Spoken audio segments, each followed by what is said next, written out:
timing of this is also, it feels so relevant right now, even though I know this was written a couple years ago. All the layers and all the fears that it sort of brings up as far as like things to be scared of.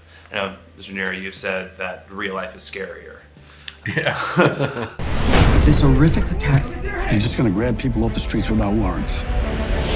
Actually, you are.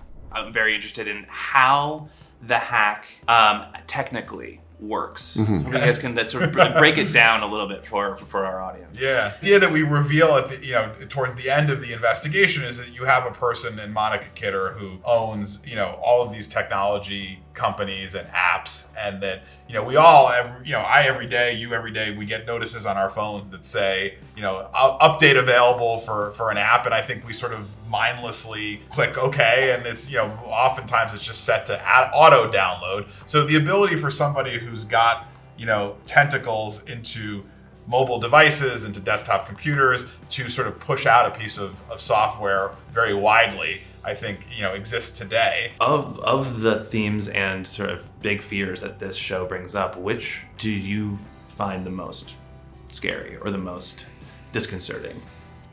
I mean, they're all pretty scary in their own way. I think, perhaps the one I engaged with the most from my perspective in the show is this idea of truth and who we listen to, and whose opinions do we value. Where do we get our news from? Essentially, where do we get that truth from? I think increasingly we're sort of losing our ability to discern that, and that is a real problem of our age. And I think it's at the root of a lot of problems right now. On the note of misinformation, disinformation, what is truth? What are facts? I really love the depiction of Mullen, Robert De Niro's character, literally not knowing what's happening in his brain, not knowing what information is accurate, what's not accurate, what's really happening, why it's happening. To me, that made me feel viscerally as I was watching the show, what it feels like to be in the culture as it is undergoing this complete dissemination of the truth,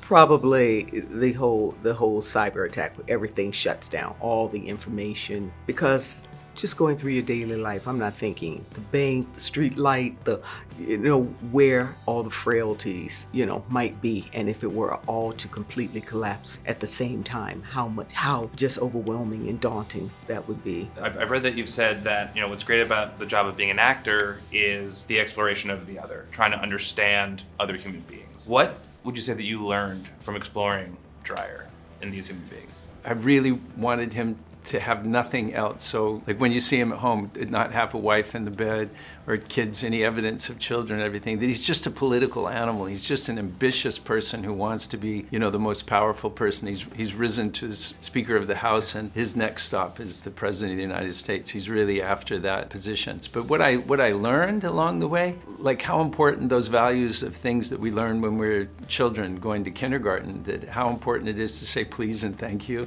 to cooperate with one another, to share. These kind of simple, basic principles that are so lost from the current atmosphere of this world that we share, that inability to be able to listen to the other, to see yourself in the other, be more civil, that we're living in a kind of time where I'm right, you're wrong, I'm smart, you're stupid. It's just non-productive, and it's dangerous. The hack was essentially showing people how vulnerable they are will hopefully get people to talk again, which resonated with me a lot. I would love to hear you talk a little bit about. Yeah, I really, really think that Alex thought she was doing the right thing. I know that she thought that the means to get there it was a very extreme way to go about it, but that it was necessary. But she's young and headstrong and arrogant. And I think because the person representing established institutions also happens to be her father, in her mind, she thinks she knows better. She thinks the future and progress is definitely going to be more important than a steady, even hand. And she's wrong. And I think we can all kind of relate to all parts of that. I think there's a little bit of Alex in quite a few of us.